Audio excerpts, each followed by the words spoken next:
Welcome back, everybody. Games I Forgot to Play, Episode 2, Control. This is something I've had on the PS4 and the PC for some time now, and just whole point of this series. Never got around to playing it. It's been in the library forever, so I finally dove in, and I'll tell you what, this was not a game to skip. I have been having so much fun with it. There's so much about it that I enjoy. Let's jump right in. Now, I'd go ahead and start to try to explain the plot of this game, but I just don't really fully know what's happening yet. And I feel like that's another video entirely. Let's start with combat. There's a lot of really great tools available to us. We've got our primary weapon, our service weapon, as the game calls it. And what's really cool about it is instead of having multiple weapons, the one weapon can become several different weapons on the fly, which is kind of cool. I've got two loaded up here. We've got our grip, which is like our basic pistol, and our spin, which is sort of like an SMG. And there's a key to just switch between the two whenever you like. They all behave very differently. You can swap them out depending on your playstyle, what you'd like them to do. There's this shotgun, which works really well up close.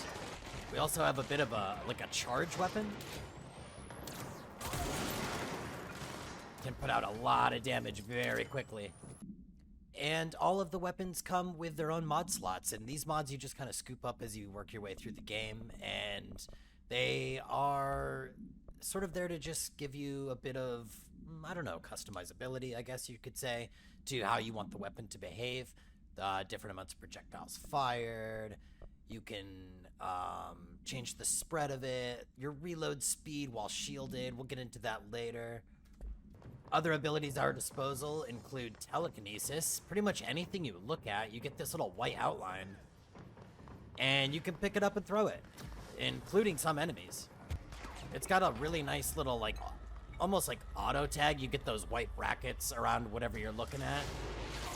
So while you can miss your throw, most things just kind of zip right to their intended target, which is really helpful.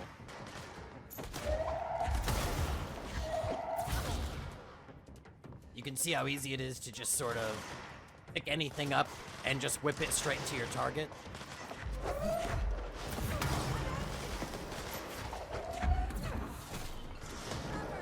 If we're under fire, we can pick up a bunch of rubble and use it as a shield.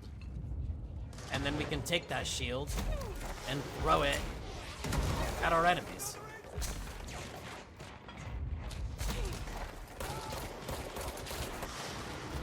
There's a quick dash. We can use this to get around, get ourselves out of danger, or push ourselves closer into the fight.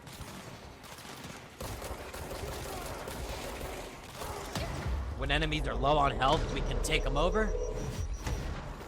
And then they'll fight for us for a little bit. A little bit of a Jedi mind trick.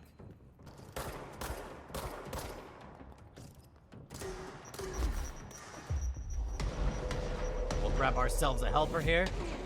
And maybe he can get rid of this big enemy for us.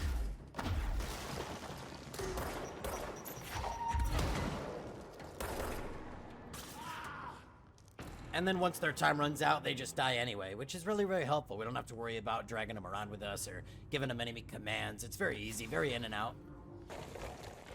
Enemies drop these little health beads. We just use those to run over them if we need it to regain our health.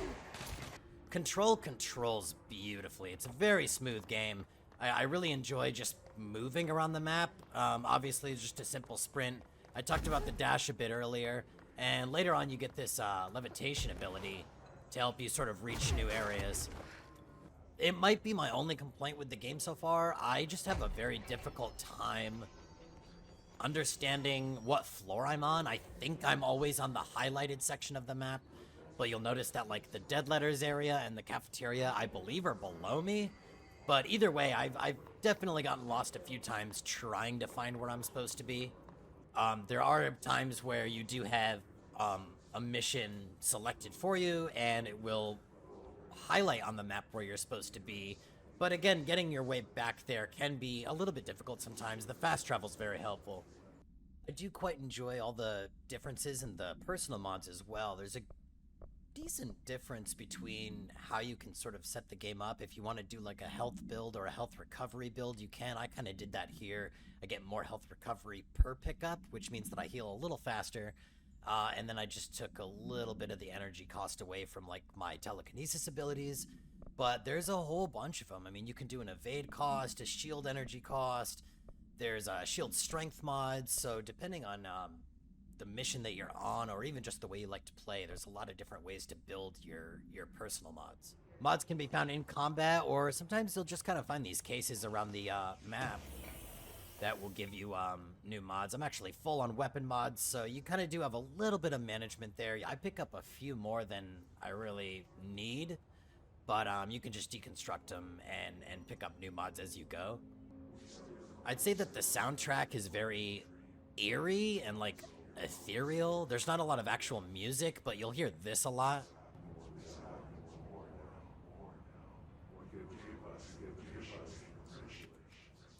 Or just your typical sort of like ominous bumps and tones.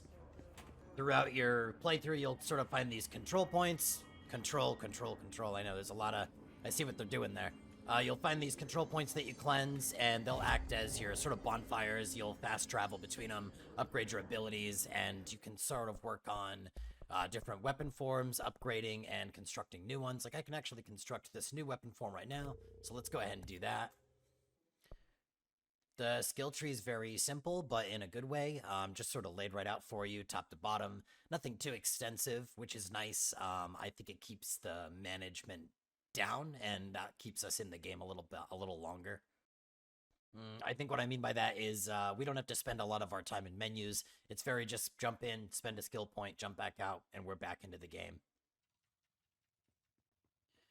There's also a lot of puzzle work, which I don't mind at all. There's a nice little break from the action sometimes. You'll find yourself in this motel a lot, and there's these rooms in these hallways, about 3 of them, at least so far that I've seen, where you'll have to sort of do some kind of puzzle to get these keys to appear, so that you can unlock the door in the main hallway and finish the puzzle. It just progresses the story a little bit farther, adds a little bit more to the game. And I really thought it was a fine choice. This is from the same developers that made Alan Wake. And if anyone that played that realizes a lot of the story is told through like items that you pick up and small things that you need to do in the environment. A lot of times it's narrated. So this kind of reminded me a little bit of that. Overall, I'm having a really, really great time with the game. I can't believe it's another one I missed. You guys will have to let me know what you thought of it if you checked it out. Give me some tips and tricks, because I tell you, sometimes this game beats me up pretty good. It can get pretty difficult. You guys have a great day. That's going to be it for me.